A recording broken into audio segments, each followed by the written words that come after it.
And today we have a topic that some applications of trigonometric function. So last session में हम लोगों ने trigonometric function के बारे में सीख लिया था कि बेसिक ट्रिगोनोमेट्री जो फंक्शंस है वो क्या है, मतलब बेसिक ट्रिगोनोमेट्रिक रेशियोज क्या है हमारे पास, वो हमने देख लिया था। रेडी? और वो सबको याद होगा, आई होप सो। ठीक है, तो अभी हम क्या करने वाले हैं, तो कुछ एप्लीकेशंस देखेंगे ट्रिगोनोमेट्री की। अब कुछ एप्लीकेशन, सबसे एप्लीकेशन दैट मींस हमारे यहाँ पर सिलेबस में सिर्फ एक ही एप्लीकेशन है। ठीक है, और हमें पता है कि हमने आगे भी डिस्कस किया था कि अगर आपको कोई भी ट्राइंगल के अंदर कोई एक साइड दी है या दो साइड दी है, एक साइड फाइंड करनी है, तो हमारे पास है ही पाइथागोरस थ्योरम। बट अगर सिर्फ एक साइड, एक एंगल दिया हुआ है, सिर्फ एंगल्स दिए हुए हैं, तो हम अलग अलग ये ट्राइंगल के अंदर बाकी की रिमेनिंग साइड्स और एंगल वगैरह क्या कैसे फाइंड कर सकेंगे, वो हमें इसके अंदर करना है। तो ट्रिगोनोमेट्री का यूज ही वही मेन है। तो यहाँ पर हमारे पास जो ये चैप्टर है वो है सम एप्लीकेशंस ऑफ ट्रिगोनोमेट्री। तो एक बार फिर से हम रिवाइज कर लेते हैं कि हमारे पास बेसिक ट्रिगोनोमेट्री फंक्शन कौन से थे और हमने वो कैसे डेवलप किए थे। तो ये मेरे पास अगर एक ट्राइंगल है, ट्राइंगल ए बी सी, ये मेरा राइट एंगल 90 डिग्री है एंगल।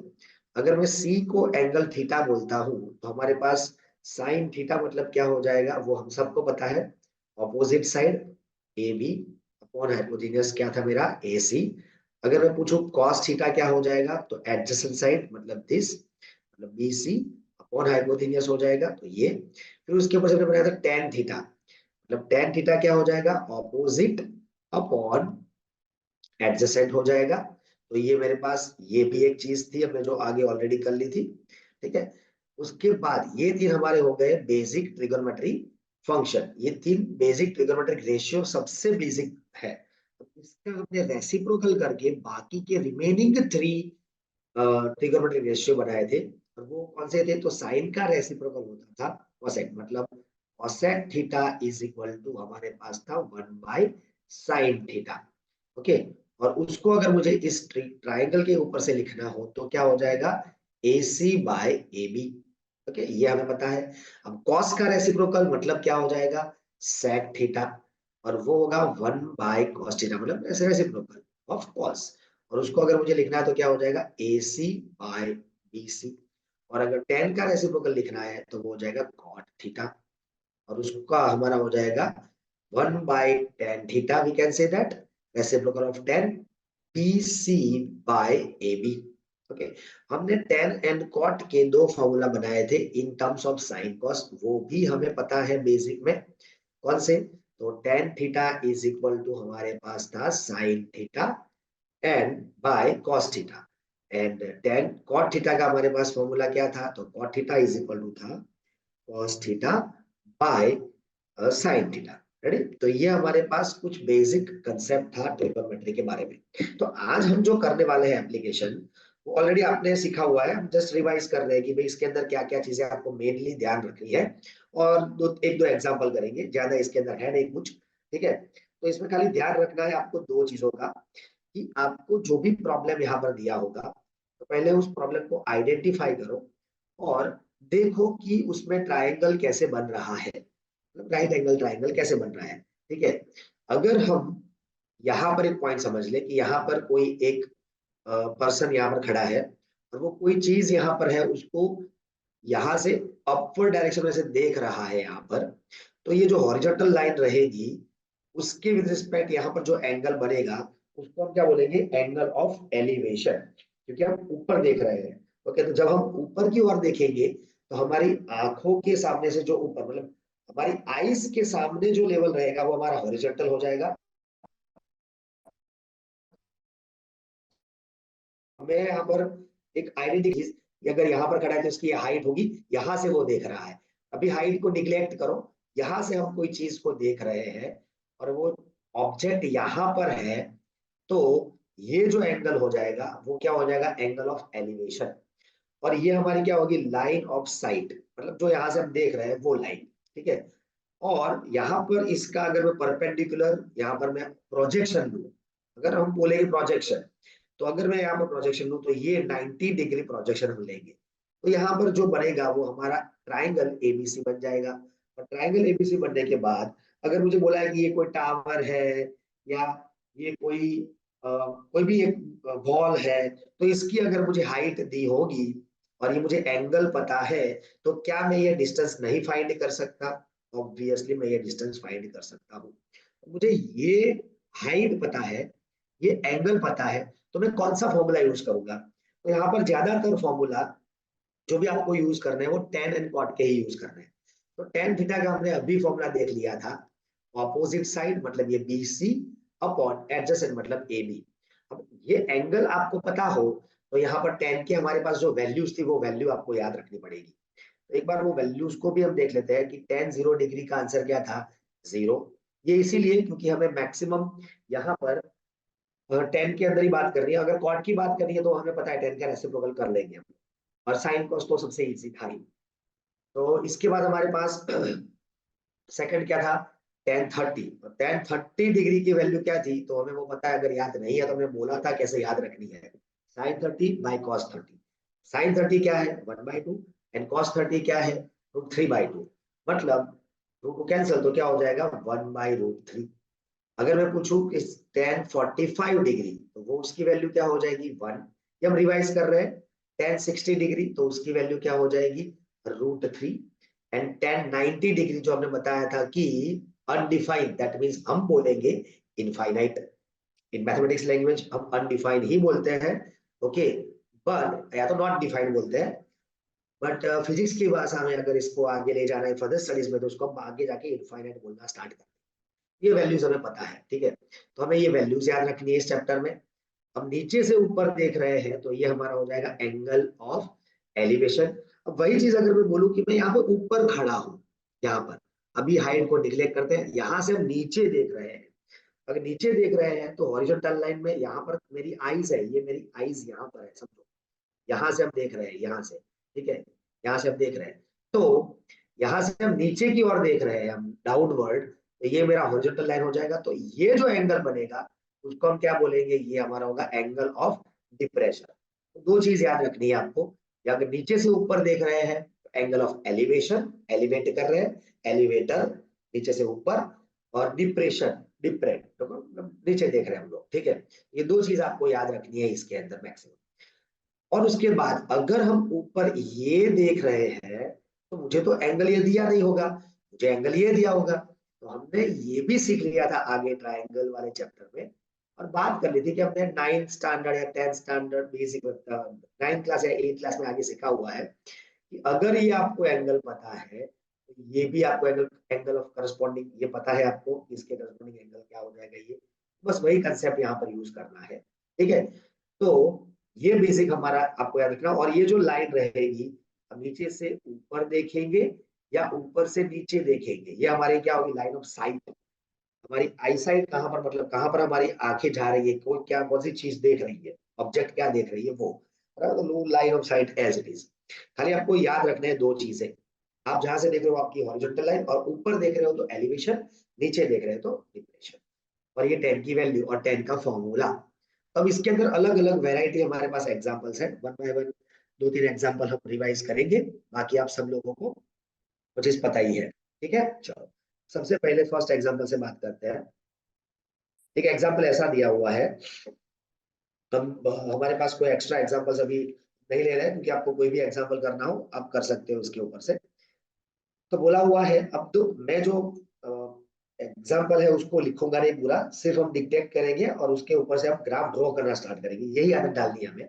पर जब भी आपके पास ऐसा कोई प्रॉब्लम आए, उसको पूरा रीड मत करो, उसको रीड करने की एक स्टाइल है, उसको आधा आधा रीड करके जो भी चीज आपको समझ में आए उसको ड्रॉ करना स्टार्ट करो, ताकि क्या हो, आप उसके ऊपर से कुछ ना कुछ कंक्लूजन निकाल सको, ठीक है। तो एग्जाम्पल कुछ ऐसा है कि a tower stands vertically on a ground, मतलब एक टावर वर्टिकली ग्राउंड पे ऐसे खड़ा हुआ है। चलो तो ये हो गया मेरा टावर, उस टावर को हम बोल देते हैं टावर ए बी, ओके। ये हो गया मेरा टावर, टावर दिया हुआ है ग्राउंड पे, तो ये ग्राउंड है हमारा, उसके ऊपर वर्टिकली खड़ा हुआ है।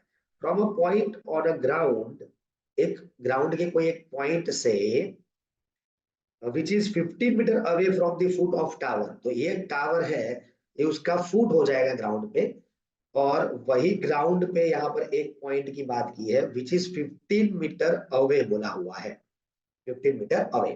ठीक है, तो ये मेरा एक पॉइंट है ग्राउंड पे पी। रेडी।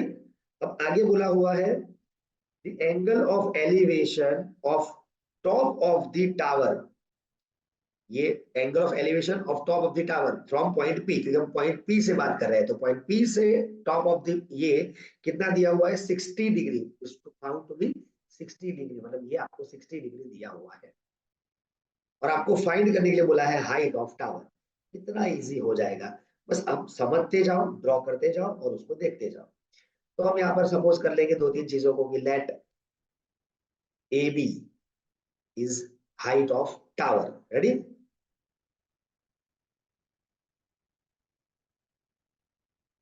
जो हमें फाइंड करनी है, और पीबी हमें दिया हुआ है 15 मीटर अवे, और एंगल हमारे पास जो ट्राइंगल है, triangle A B C, A B P, उस ट्राइंगल में एंगल पी आपको दिया हुआ है 60 डिग्री।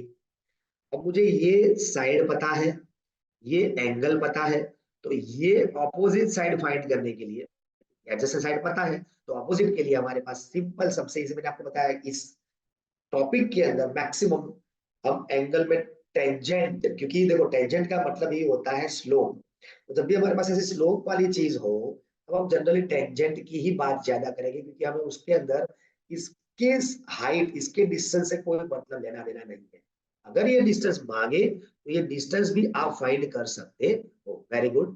ठीक है, अगर ये डिस्टेंस फाइंड करने के लिए बोला जाए तो कैसे करेंगे, तो सबसे पहले इसके लिए जो मुझे कौन सी साइड पता है, अगर सपोज पूछा हुआ है भाई कि भाई टावर का टॉप और ये जो पॉइंट है उसके बीच का डिस्टेंस क्या होगा, अगर ये डिस्टेंस मुझे फाइंड करना है, ये डिस्टेंस, तो उसके लिए सिंपल क्या करना है, तो हमें पहले एग्जैक्टली यहाँ पर एक लाइन ड्रॉ करनी पड़ेगी, लाइन ऑफ साइट एग्जैक्टली आएगी, और उसके बाद मुझे एडजेसेंट साइड पता है, तो मैं कॉस का फॉर्मूला अप्लाई करके फाइंड कर सकता हूँ। ठीक है, और अभी मुझे टावर की हाइट बोली है, तो टावर के लिए मैं कौन सा फॉर्मूला यूज करूंगा, टेन थीटा, ये मेरा थीटा है, तो tan थीटा का फॉर्मूला क्या होगा, ए बी अपॉन बीपी।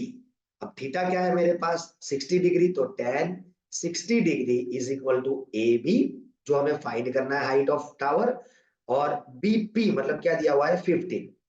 तो इसके ऊपर से ए बी की वैल्यू क्या हो जाएगी, तो A B is equal to 15 into tan 60। अब आपको वैल्यूज याद रखनी पड़ेगी, अगर वैल्यूज आपको याद नहीं है ये सब, तो कहीं ना कहीं आपको दिक्कतें होगी। ओके, तो ये खास याद रखो, ये बेसिक वैल्यूज। ठीक है, इसलिए मैंने सबसे पहले ये वैल्यूज यहाँ पर डिफाइन करके आपको बता दी कि ये वैल्यूज आपको याद होनी चाहिए कि भाई tan 60 मतलब √3, tan 30 मतलब 1/√3, tan 45 1, tan 0 0। ओके, 0 डिग्री मतलब वो तो फ्लैट ही रहेगा, और 90 डिग्री मतलब एग्जैक्ट ऊपर देख रहे हो मतलब अनडिफाइंड, वो पॉसिबल होगा नहीं, एंगल बनेगा ही नहीं। ओके, तो यहाँ पर क्या हो जाएगा, इसकी वैल्यू हमें पता है, मतलब यहाँ पर मैं ऐसे लिखता हूँ tan 60 डिग्री। अब इसकी वैल्यू लिख लो, तो क्या होगा 15 इंटू √3, तो हमारा टावर का हाइट क्या मिल गया, 15√3 मीटर। ओके, तो ये हमारा फाइनल आंसर आ गया, सिंपल। ओके, अब अगर ट्राई करो, ये गलती हो रही है आंसर में कहां पर, तो ये छोटी मोटी वैल्यूज के लिए तो खास ध्यान रखना।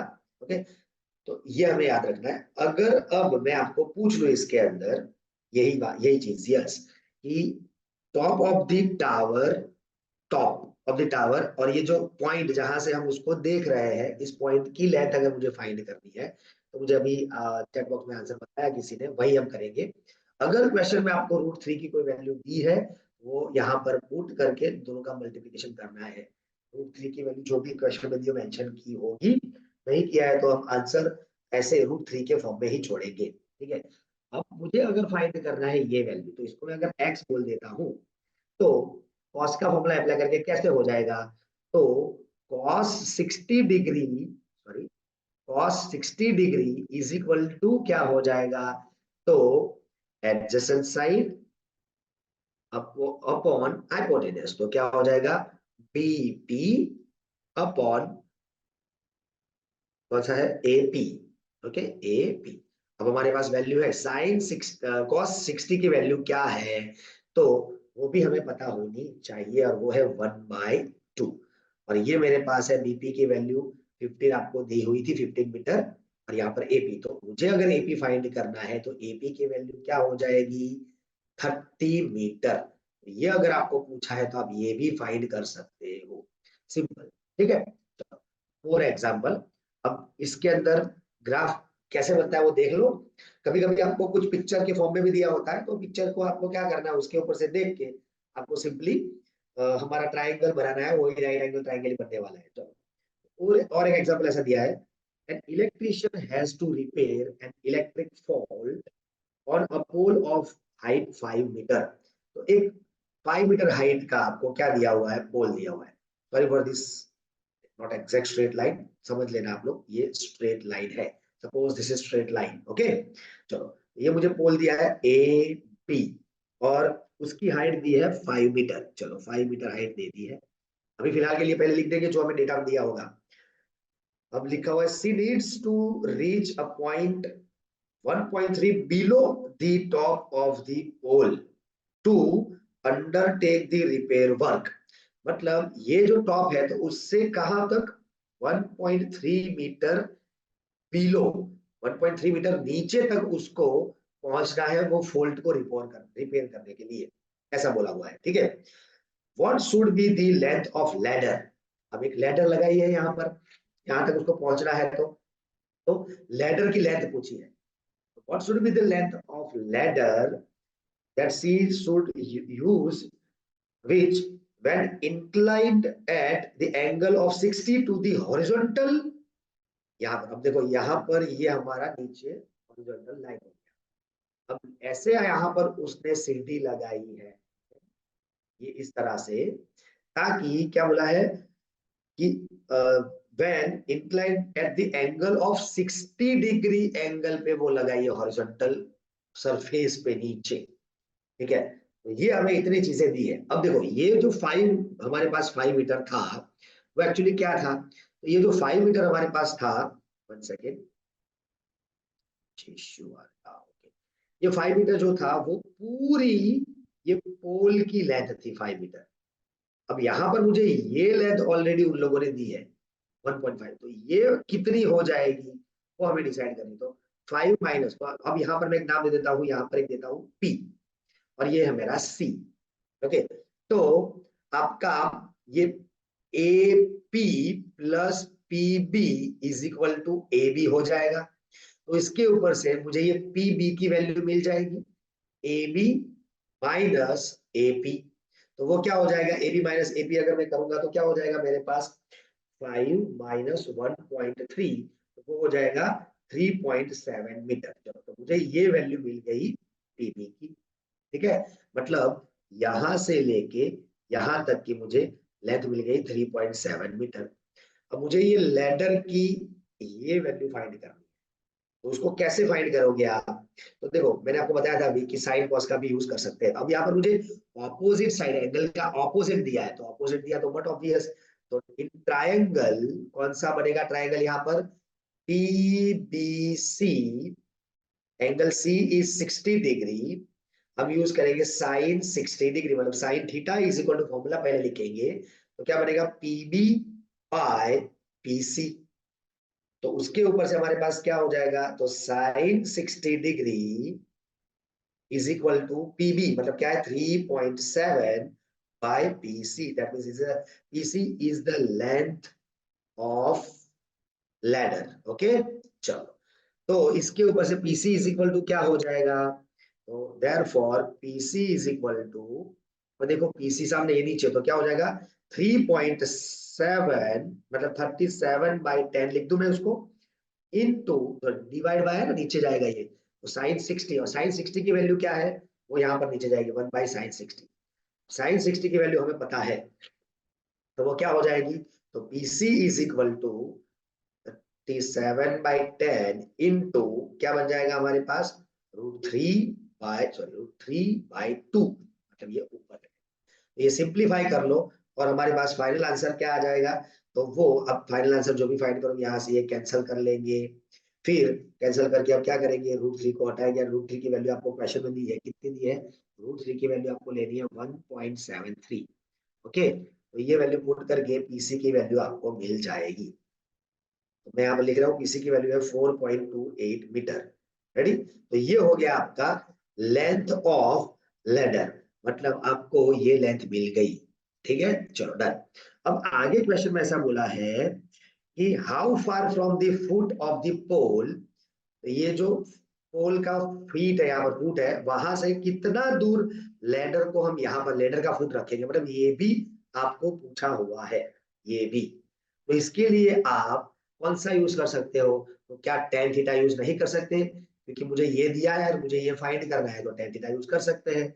तो टेन थीटा का फॉर्मूला क्या बन जाएगा, तो टेन थीटा मतलब 60 है मेरे पास, तो tan 60 is equal to opposite upon adjacent, मतलब पीबी अपॉन बीसी। तो हमारे पास क्या हो जाएगा formula, tan 60 degree is equal to PB upon BC, ये हो जाएगा पीबी अपॉन बीसी। ठीक है, अब इसकी वैल्यू हमारे पास है, अभी हमने बताई थी कि tan 60 की वैल्यू क्या थी, तो फिर से एक बार बता रहा हूँ, फिर से एक बार याद रखिएगा, ये tan 60 की वैल्यू √3 है, तो यहाँ पर क्या आएगा √3। अब ये वैल्यू हमारे पास 3.7 थी, और ये है मेरे पास बी सी, मुझे बीसी फाइंड करना है, तो बीसी इज इक्वल टू क्या होगा 3.7 बाई √3। तो अब यहाँ पर वैल्यू ये दी हुई है, तो ये आप यूज कर लोगे, तो बीसी की वैल्यू आपको 2.14 मीटर अप्रोक्सीमेट मिल रही है। जब भी हम ये वैल्यू फाइंड करेंगे, ये या तो ये ब्रैकेट में अप्रोक्स ऐसा लिखेंगे, खास ध्यान रखना, क्योंकि ये जो √3 है वो एग्जैक्ट 1.73 नहीं होता, आगे है कुछ ना कुछ वैल्यू, इसलिए जो भी आएगी वो अप्रोक्स वैल्यू आएगी। और आप जब भी कैलकुलेशन कर रहे हो, तो यहाँ पर ये कुछ ना कुछ छोटा मोटा आपका प्लस और माइनस हो सकता है। अगर आपने 3 डेसिमल लिया तो वो थोड़ा चेंज हो सकता है या नहीं भी हो सकता, तो एग्जैक्ट नहीं बोलेंगे। तो जब भी ऐसा कुछ हमारे पास √3 की वगैरह की वैल्यू दी है, तो वहां पर ब्रैकेट में अप्रोक्सीमेट लिखेंगे, वो खास ध्यान रखना। ठीक है, तो ये एक एग्जाम्पल हो गया ये वाला। अब मैं एग्जाम्पल ले रहा हूँ, देखना ध्यान से, थोड़ा अलग कुछ लेते हैं। तो ये एक मेरे पास एग्जाम्पल ऐसा कुछ है, क्या दिया हुआ है इसके अंदर, ध्यान से देखना। अब ये जो सब है उसमें मैं आपको खाली ट्रायंगल ड्रॉ करके दूंगा, आंसर आप लोग ट्राई करेंगे। ठीक है, चलो, यहाँ पर बोला हुआ है from a point P on the ground the angle of elevation of the top of a 10 meter tall building is 30 degree। इसको थोड़ा तोड़ते हैं, तो from a point P on a ground, तो एक ग्राउंड पे पॉइंट पी दिया हुआ है, वहां से बोला है एंगल ऑफ एलिवेशन, तो मतलब सिंपल से मतलब एंगल ऑफ एलिवेशन है, तो ऑब्वियस है नीचे से ऊपर ही देखा होगा भाई ने। अब ग्राउंड पे खड़े हैं, तो अब हम हाइट को निग्लेक्ट कर रहे हैं, क्योंकि पॉइंट पी ही बोल देता है, पॉइंट पी से लेने के लिए बोला, पी वो ग्राउंड पे है, तो ये मेरा ग्राउंड हो गया हॉरिजॉन्टल, इसको पी क्यों बोल रहा हूं मैं। ओके, अब यहाँ पर बोला है कि height of tall building is 30, यहाँ पर ये हाइट है ये, 30 डिग्री एलिवेशन की बात की है, और ये जो बिल्डिंग है उसके टॉप पे यहाँ पर देख रहे हैं हम 10 मीटर बिल्डिंग है यहाँ पर। रेडी, अब आगे बढ़ते हैं, क्या लिखा है, a flag is hosted at the top of the building, तो यहाँ पर एक फ्लैग लगा हुआ है ऐसे, यहाँ एक फ्लैग का टॉप है, यहाँ पर ऐसे फ्लैग नहीं लगा, बराबर है। चलो, अब ऐसा बोला हुआ है, the flag is hosted at the top of the building and angle of elevation of the top of the flag staff at from point P is 60 degree 45 degree, मतलब यहाँ से जो फ्लैग है उसकी टॉप जो है उसका एंगल, मतलब देखो एक बार फिर से यहाँ पर मैं हटा के फिर से ड्रॉ करूं, ये है 30 डिग्री, और ये पूरा मुझे बोला हुआ है 45 डिग्री, ऐसे दिया। ये स्ट्रेट लाइन समझना भाई, ये स्ट्रेट लाइन थोड़ा भी मेट कर रही है। अब इसको मैं बोल देता हूँ आर, और ये ऊपर टॉप जो है उसको बोल देता हूँ एस, तो ये मेरे पास ग्राफ हो गया, ये मुझे 10 दिया है। अब आगे क्या बोला हुआ है, find the length of the flag stuff and, मतलब ये लेंथ फाइंड करनी है। ठीक है, और दूसरा बोला हुआ है कि and the distance of the building from the point P, मतलब ये बिल्डिंग है तो उसका डिस्टेंस पी से मतलब पी क्यू, तो आपको पी क्यू फाइंड करने के लिए बोला हुआ है। और दूसरी चीज आपको क्या मांगी हुई है, तो आपको एक्स, एक्स की वैल्यू मांगी हुई है, दो चीजें आपको फाइंड करनी है। चलो, नोट पेन लेके स्टार्ट करेंगे पी क्यू फाइंड करने की। तो पी क्यू तो बड़ा आसान है, क्यों भाई पी क्यू बड़ा आसान है, क्योंकि यहाँ पर PQ मतलब PQ फाइंड करने के लिए मेरे पास एंगल ऑफ एलिवेशन 30, ये कौन सा ट्राइंगल ले लेंगे हम लोग, तो ट्राइंगल PQR, इसमें एंगल P जो है वो मेरा 30 डिग्री है। ओके, ये ट्राइंगल के अंदर, और उसमें मेरे पास एक दिया हुआ है RQ, वो है 10 मीटर। ओके, तो हमारा tan थीटा का फॉर्मूला काम आ जाएगा, तो tan 30 degree is equal to क्या हो जाएगा, opposite side upon adjacent side. अब इसकी वैल्यू हमें पता है 1/√3, ऑपोजिट साइड है 10, और ये तो हमें फाइंड करना है PQ को। So therefore PQ is equal to क्या हो जाएगा, 10 बाय रूट सॉरी, हाँ ये ऊपर जाएगा तो 10 इंटू √3, ये क्रॉस मल्टीप्लिकेशन किया तो 10 इंटू √3। अब अगर √3 की वैल्यू दी है, तो यहाँ पर √3 की वैल्यू उन्होंने मेंशन की है 1.732, इस बार ये 3 डिजिट लिए है, तो आंसर में हमारा जो भी आएगा वो अप्रोक्सीमेट लिखेंगे हम, तो इसका आंसर जो भी आएगा वो 17.32 में लिख रहा हूँ यहाँ पर, और ये लिख देना अप्रोक्स, क्या लिख देना, अप्रोक्स।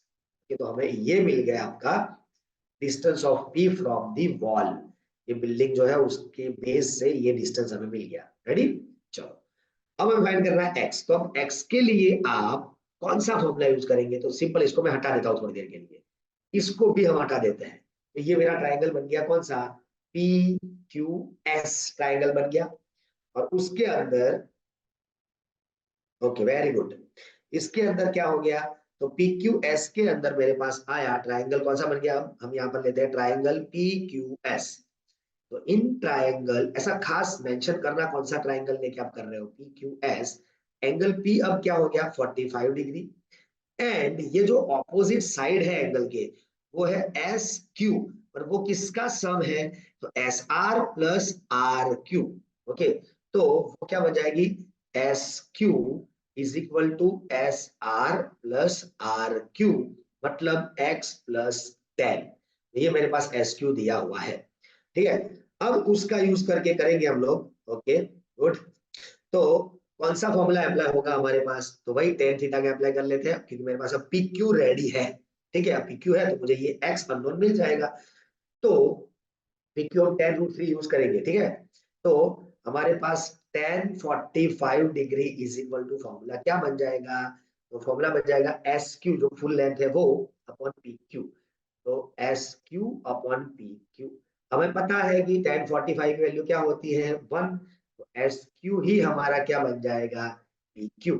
ठीक है, तो SQ की वैल्यू हमें पता है क्या है, तो वो हम यहाँ पर यूज करेंगे, तो therefore PQ is equal to SQ हो जाएगा। अब दोनों की वैल्यू हमें पता है, वो पुट करेंगे, तो क्या हो जाएगा हमारे पास, सिंपल PQ की वैल्यू हमारे पास थी tan√3, यहाँ पर हो जाएगा tan√3 is equal to SQ है x प्लस 10, तो इसको सिंप्लीफाई करेंगे, लेफ्ट हैंड साइड पे ले जाएंगे, तो x इज इक्वल टू क्या हो जाएगा, tan√3 माइनस 10, अब 10 को कॉमन निकालो, तो ब्रैकेट में क्या आएगा, √3 माइनस 1, √3 की वैल्यू उन लोगों ने दी हुई है, हमें क्वेश्चन में मेंशन किया हुआ है, तो सिंप्लीफाई कर लो, ये वैल्यू पुट करके -1 कर लो, तो ये क्या बन जाएगा 10 इंटू, देखो √3 की वैल्यू क्या दी हुई है 1.732 -1, तो ये क्या हो जाएगा 0.732। अब ये मल्टीप्लाई करके आपका जो भी आंसर आएगा 7.32, क्योंकि 10 से ही मल्टीप्लाई करना है, एक डिसिमल शिफ्ट करो, तो ये हो जाएगा x is equal to 7.32 metre approx. यहाँ पर मैं अप्रोक्स इसलिए नहीं लिखूंगा, लिख भी सकते हैं क्योंकि ये वैल्यू भी अप्रोक्स ही थी, तो अप्रोक्स लिख सकते हो, कोई इश्यू नहीं है। चलो रेडी, पर यहाँ पर यूनिट लिखना खास मत भूलना, जो भी अंदर प्रेशर में यूनिट मेंशन किया है, मीटर सेंटीमीटर किलोमीटर, वो खास मेंशन करना है आपको। ठीक है, तो थोड़ा फोकस कीजिए, आप कहीं ना कहीं प्लस माइनस की गलतियां करते हो, वो ना हो जाए, वो खास ध्यान रखना है आपको, क्योंकि आपका बार बार वही छोटी छोटी गलतियां कर रहे हो बच्चों आप लोग। ठीक है, देखो आपका कहीं ना कहीं मल्टीप्लीकेशन या तो सिंप्लीफिकेशन में प्रॉब्लम आ रहा है, तो वो फोकस करो, क्योंकि मैंने आपको ये चीज समझा दी कि यहाँ पर हमारे पास सिंपल एक ही चीज है, राइट एंगल ट्राइंगल, और tan थीटा मैक्सिमम यूज होता है। कभी कभी अगर हमें लाइन ऑफ ये साइड फाइंड करनी हो, तो तभी हम साइन या तो कॉस का फॉर्मूला यूज करेंगे, अदरवाइज हमारे पास tan या तो cot, उसके अलावा कोई फॉर्मूला हमें यूज नहीं करना। तो फोकस करो, ज्यादा कुछ चीजें याद नहीं रखनी है, ज्यादा कुछ चीजें लिखने की जरूरत नहीं है। ट्राइंगल कौन सा बन रहा है, एंगल क्या है, और जो दिया हुआ है वो डेटा लिख दो। फिर सिंपल, कुछ सोचे मेरा पहले tan थीटा अप्लाई तो कर लो। अगर अप्लाई एक बार कर लिया तो आपको आइडिया तो आ जाएगा कि भाई मैंने एंगल tan थीटा अप्लाई किया तो मेरे पास इसमें से कोई वैल्यू दी हुई है या नहीं दी हुई है। अगर नहीं दी है तो फिर सोचो कि भाई नहीं दी है तो मैं वो वैल्यू कहाँ से लाऊंगा, कैसे क्वेश्चन में अंदर मेंशन की है, बस उससे आपको फाइंड आउट करनी है और कुछ नहीं। अब देखो गलतियां जो हो रही है उसको करेक्ट करने के लिए थोड़ा फोकस होके काम करना है, ठीक है। वन मोर एक एग्जांपल लेते हैं हम लोग, ध्यान से क्या बोला हुआ है उसको समझना खास। अब मैं थोड़ा एक एग्जांपल ले रहा हूँ एंगल ऑफ डिप्रेशन वाला, क्योंकि अभी तक हमने जितने भी एग्जांपल लिए वो हमने एलिवेशन के लिए, ठीक है। तो अब यहाँ पर ऐसा कुछ क्वेश्चन दिया हुआ है, from a point of bridge across a river. तो एक कोई भी एक रिवर है, बराबर, रिवर ड्रॉ कर रहा हूँ, ये रिवर है, ये उसके दो एंड है, रिवर जा रही है ऐसे, ठीक है, सामने से देख रहे हैं इस साइड से, और यहाँ पर इसके ऊपर कोई ब्रिज है, ये ब्रिज बांधा हुआ है यहाँ से, और कहीं से ऐसे ऐसे कहीं बांधा हुआ है, कुछ भी है, इससे कोई लेना देना नहीं, इसके ऊपर ब्रिज है। बोला हुआ है the angle of depression of the banks, ये दो बैंक्स मतलब रिवर की दो end point of opposite side of the river are 30 degree and 45 degree. मतलब ऐसा बोला है कि कहीं भी इस ब्रिज पे एक पॉइंट से, एक पॉइंट ले लिया है ब्रिज पे, ये ब्रिज पे एक पॉइंट लिया हुआ है, यहां से मुझे इसका ये जो दिया है वो, और ये दो जो दिया है वो, ये दो एंगल आपको दिए हुए हैं, एंगल ऑफ डिप्रेशन, क्योंकि आप ऊपर खड़े हो और नीचे देख रहे हो रिवर को, तो नीचे जब देख रहे हो तो दोनों एंड पे देख रहे हो, और ये रिवर को, चलो अब मैं थोड़ा स्ट्रेट ड्रॉ कर देता हूँ ताकि पूरा आपको उसका इमेज मिल जाए, ठीक है। ये मैंने ड्रॉ कर दिया स्ट्रेट, ये मुझे ए बी रिवर दिया हुआ है, और मुझे यहाँ पर ऊपर से रिस्पेक्टिवली क्या दिया है, 30 डिग्री, और एक साइड दिया है 45 डिग्री, ये मुझे दिया हुआ है। अब सिंपल सोच लो, ज्यादा अभी मैं कुछ नहीं स्टार्ट कर रहा हूँ अभी फिलहाल सोच लो, अगर ये 30 डिग्री है तो ये कितना हो जाएगा, ऑब्वियस है। देखो अगर दो लाइन ऐसी है तो हमने ऐसा ये लाइन क्रॉस किया तो ये 30, ये भी क्या हो जाएगा 30, सिंपल, तो ये भी क्या हो जाएगा 30 डिग्री। सिमिलर में अगर उल्टी बात करूं, मैं ये लाइन में ऐसे ड्रॉ कर रहा हूँ ऐसे, तो ये 45, तो ये भी क्या होगी 45, तो ये भी मुझे पता चल गया यहाँ पर 45 डिग्री। तो ये दिया था एंगल ऑफ डिप्रेशन, ऊपर से नीचे देख रहे हैं रिवर को, हम ब्रिज पे खड़े हैं यहाँ पर, ये हमारी आईज है, ओके। अब हमारी हाइट को निग्लेक्ट कर रहे हैं यहाँ पर, क्योंकि हाइट का कोई मेंशन किया नहीं है। तो ये जो पॉइंट पी है, उससे मैं अगर परपेंडिकुलर लाइन नीचे ड्रॉ करूं 90 डिग्री पे, तो ये मेरा पी क्यू एक स्ट्रेट लाइन बन जाएगा, तो ट्राइंगल बन गए मेरे पास। अब यहाँ पर आगे क्या लिखा हुआ है, if the bridge is at the height of 3 metre from the bank, मतलब ये जो है उसे 3 मीटर हाइट पे है ब्रिज, ओके। 3 मीटर यहाँ से अगर हाइट पे है तो ऑब्वियस हमने बाय डिफॉल्ट रिवर को फ्लैट समझ लिया है, कोई ऐसा अलग अलग एंगल नहीं लिया, मतलब अलग अलग सरफेस नहीं लिया, फ्लैट सरफेस की बात की है। ये 3 मीटर हमें दिया हुआ है, बस अब पूछा हुआ है find the width of river, मतलब मुझे ए बी फाइंड करना है। तो आप क्या करोगे, सिंपल, आपके पास दो ट्राइंगल बन जाएंगे अलग अलग। कौन से दो ट्राइंगल, तो सोचो पहले। तो फर्स्ट ट्राइंगल ये बन जाएगा, तो ट्राइंगल ए क्यू पी, ये राइट एंगल हो गया, इसके अंदर एंगल ए क्या है 30 डिग्री, डन। और मुझे इसके अंदर पी क्यू दिया हुआ है 3 मीटर। ऑब्वियस है, मुझे अगर पूरा ये लेंथ ए बी फाइंड करना है, मेरा टारगेट है ए बी फाइंड करना, ओके। तो ए बी के लिए मुझे पहले क्या फाइंड करना पड़ेगा, ए क्यू, ये वाला पार्ट, और फिर ये वाला फाइंड करूंगा मैं, ठीक है। तो tan 30 अप्लाई कर सकते हैं, हाँ जी हाँ, हम अप्लाई कर सकते हैं। tan 30 मतलब क्या होगा, ऑपोजिट अपॉन एडजेसेंट। tan 30 की वैल्यू हमने आगे बार बार देखी हुई है, 1/√3 इज इक्वल टू ये है 3/AQ। तो इसके ऊपर से AQ की वैल्यू क्या हो जाएगी, 3√3 मीटर, ये हमें मिल गई 3√3 मीटर। चलो ठीक है, अब हम क्या करेंगे इसके अंदर, हमारा नेक्स्ट टारगेट रहेगा, ओके ओके, हमारा नेक्स्ट टारगेट रहेगा इसके अंदर क्यू बी फाइंड करना। अब क्यू बी के लिए ये तो मुझे पता है, ठीक है, और मुझे ये एंगल 45 पता है। हम कौन सा ट्राइंगल बनाएंगे, तो ट्राइंगल लिखेंगे कि in triangle P Q D या तो बी क्यू पी, ठीक है, इसके अंदर हमारा एंगल बी जो है वो 45 डिग्री है। अब अगर एंगल 45 डिग्री हो तो देखो ये तो 90 है, तो ये भी 45 ही होगा कि नहीं। और हमें पता है कि अगर दो एंगल सेम है आइसोस्केलेस तो ये दोनों साइड क्या होती है, सेम। फाइंड नहीं करोगे तो भी डायरेक्टली हमें पता है। ओके, तो अगर 45 डिग्री है तो P Q is equal to Q B होता है, बाई डिफॉल्ट है। दैट मीन्स हमारे पास क्यूबी की लेंथ मिल गई हमें 3 मीटर, ठीक है। अब मुझे क्यूबी मिल गया, यहाँ पर एक क्यू मिल गया, तो हमारा लेंथ ए बी, लेंथ मतलब width of river A B is equal to A Q plus Q B. Okay, तो ए क्यू है 3√3 और ये है 3, तो आंसर हमारा 3 कॉमन निकालेंगे तो हमें क्या मिल जाएगा, √3 + 1। अगर क्वेश्चन में वैल्यू दी है तो फाइंड करना, अदरवाइज ये हम एज इट इज छोड़ेंगे। इस क्वेश्चन में नहीं दी है तो एज इट इज छोड़ेंगे। तो लेंथ मतलब width of river, width of river ये रहेगी, लेंथ की बात नहीं, रिवर की लेंथ तो भाई कहाँ से स्टार्ट हुई कहाँ एंड हमें पता नहीं है। तो ये हमारा एग्जाम्पल रहेगा। चलो, तो अब मैं और एग्जाम्पल यहाँ पर मेंशन कर रहा हूँ, ध्यान से देखिएगा, ये लास्ट एग्जाम्पल अब हम डिस्कस करेंगे, क्योंकि इसके हर एक एग्जाम्पल में बस क्वेश्चन को समझना है, क्वेश्चन कैसे दिया है तोड़ मरोड़ के वो खास ध्यान रखना, ठीक है। 1 सेकेंड, एक बार मैं थोड़ा इसको,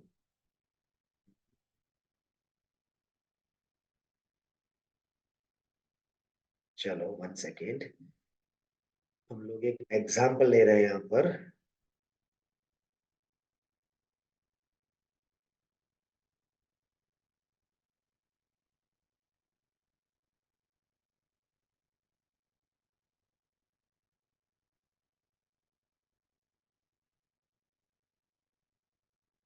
चलिए,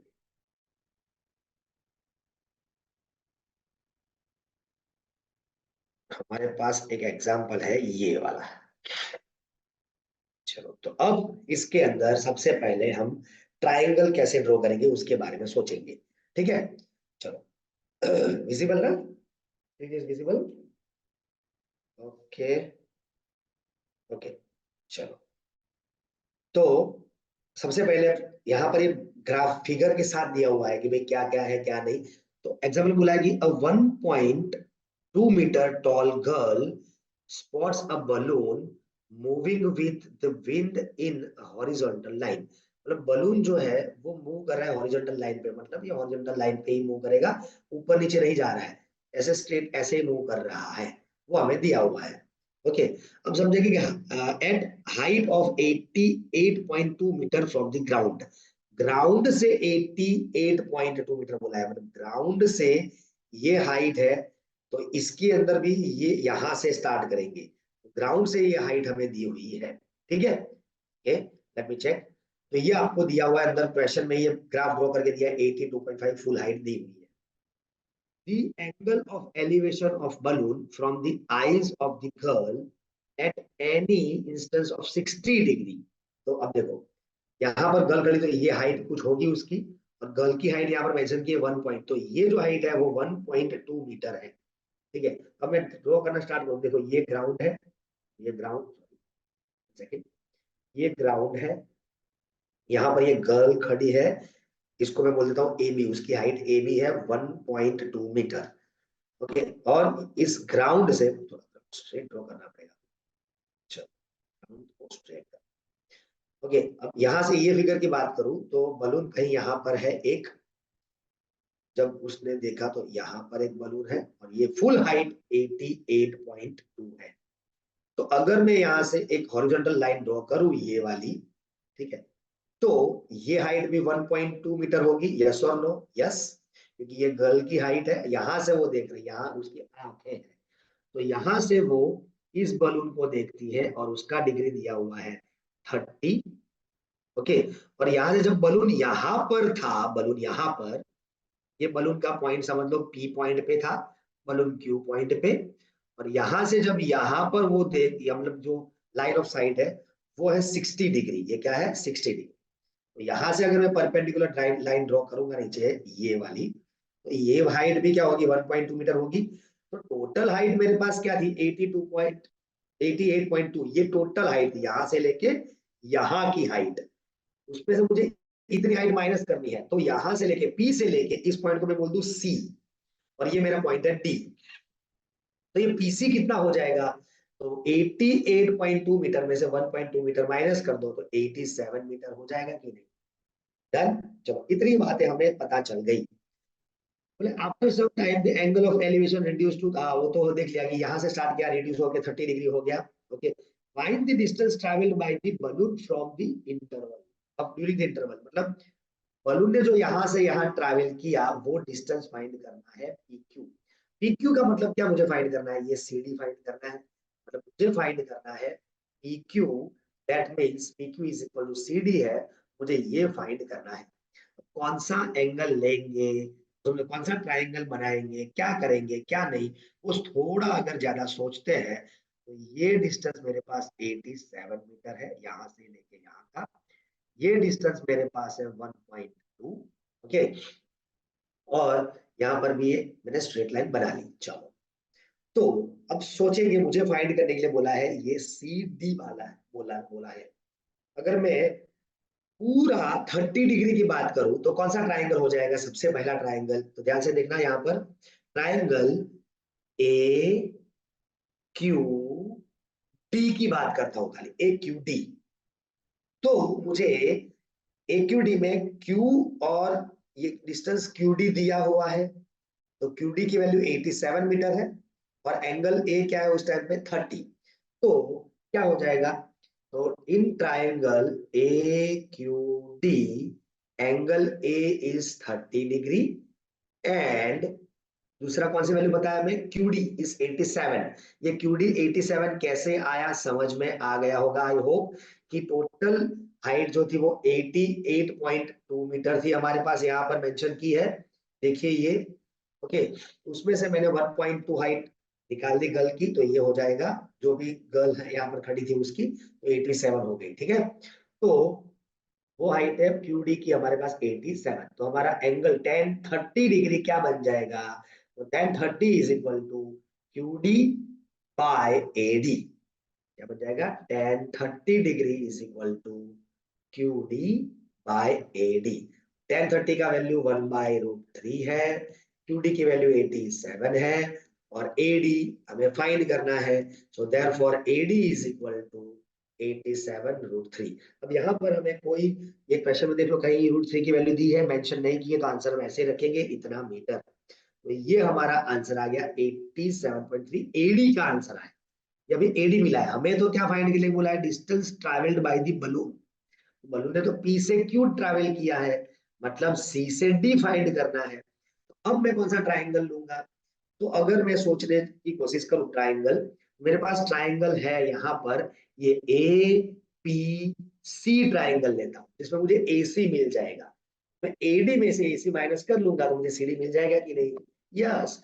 तो triangle A C P, triangle में सेकंड ले रहा हूं यहाँ पर, सेकंड एक पेज, ये पेज पे, in triangle A C P angle A अब हमारे पास है 60 डिग्री, एंड सामने हमारे पास क्या चीज है, पी सी, और पीसी भी हमारा क्या रहेगा, जो क्यूडी था वही 87। ठीक है, तो हमारे पास पीसी है इज इक्वल टू 87 मीटर।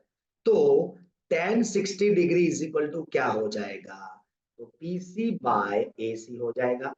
ये तो √3 है, और पीसी हमें 87 पता है, मुझे एसी फाइंड करना है। So therefore AC is equal to, sorry, 87/√3 मिल जाएगा, ये मीटर। ये हम एज इट इज रखेंगे √3 के फॉर्म में ही, क्योंकि हमें √3 की वैल्यू पता नहीं है, मतलब पता है पर दिया हुआ नहीं है, तो हम ये यूज नहीं करेंगे। अब मुझे तो फाइंड करना था सीडी, तो सीडी मतलब क्या होगा, एडी में से एसी माइनस हो जाएगा। ठीक है, एडी पता है, एसी पता है, तो CD is equal to, that means distance travelled by balloon is equal to, क्या हो जाएगा, AD minus AC। That means AD क्या था हमारे पास, AD था 87√3 माइनस या 87/√3। तो सिंपल 87 कॉमन निकाल लो, तो क्या हो जाएगा ब्रैकेट में, √3 माइनस 1/√3। ओके, अब इसका एलसीएम वगैरह आप निकालोगे तो क्या हो जाएगा 87, एलसीएम इसका क्या हो जाएगा भाई, थ्री एलसीएम हो जाएगा। तो नीचे √3 होगा तो √3 से सामने मल्टीप्लाई करेंगे, √3 क्या होगा 3 - 1 मतलब 2। तो हमारे पास क्या आ जाएगा 87, CD is equal to 87 into 2/√3। थोड़ा हम इसके ऊपर क्या अप्लाई करते हैं, रेशनलाइज दी डिनोमिनेटर, इस डिनोमिनेटर को रेशनलाइज करते हैं। चलो तो क्या हो जाएगा, रेशनलाइज कैसे करते थे याद हो तो आप लोगों को, कि रेशनलाइज करने के लिए इस √3 को ऊपर नीचे √3 से मल्टीप्लाई करेंगे, तो डिनोमिनेटर क्या बन जाएगा 3, ऊपर 87 इंटू 2 तो है ही, और ऊपर √3, तो 3 से ये कैंसिल हो जाएगा, यस ये कैंसिल हो जाएगा, और ये हो जाएगा कितना हो जाएगा 29, और 29 इंटू 2 क्या हो जाएगा 58 √3। तो हमारा डिस्टेंस ट्रेवल्ड बाय बलून क्या हो गया 58 √3 मीटर। तो ये आपको इस तरह पूरा सम सॉल्व करना है, ठीक है। तो ऐसे आप कोई भी एग्जांपल आपको दिया हो, आराम से पहले ट्राइंगल बनाओ, फिर देखो उसमें राइट एंगल ट्राइंगल कौन सा बनता है और उसमें कौन सा एंगल हमारे पास दिया हुआ है, उसके ऊपर से टेन या कॉट मैक्सिमम, साइन कॉस इन सम केसेस। ओके, तो ये रहा आज का हमारा सेशन था। यहाँ पर इस सेशन को हम एंड करते हैं। अगर इसमें कोई अभी तक जितना करवाया कोई डाउट है तो आप मुझे पूछ सकते हो, ठीक है।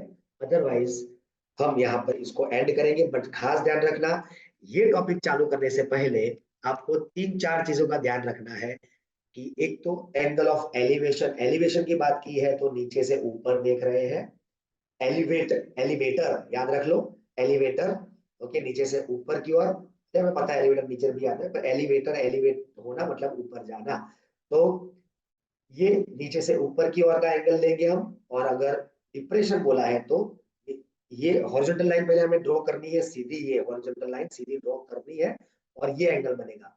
हमें पता है ये जेड वाला फॉर्मूला बचपन में हमने सीखा था, ओके, कि अगर जेड बन रहा है तो ये जो एंगल है वही एंगल ये होगा। सिमिलर वे हमने उल्टे जेड के बारे में भी बात की है अभी अभी, ठीक है, तो वो खास ध्यान रख देना करस्पॉन्डिंग एंगल के बाद। और ये टेन की वैल्यूज, बाकी टेबल तो आपको खास याद रखना ही है, क्योंकि चैप्टर नंबर में आगे जो इंट्रोडक्शन ऑफ ट्रिगोनोमेट्री सीखा था उसमें हमारे पास काफी चीजें ऐसी थी, ठीक है। तो यहाँ पर हम ये सेशन को एंड कर रहे हैं, डाउट है तो आप पूछ लीजिए, मैं यहाँ पर ये सेशन एंड कर रहा हूँ।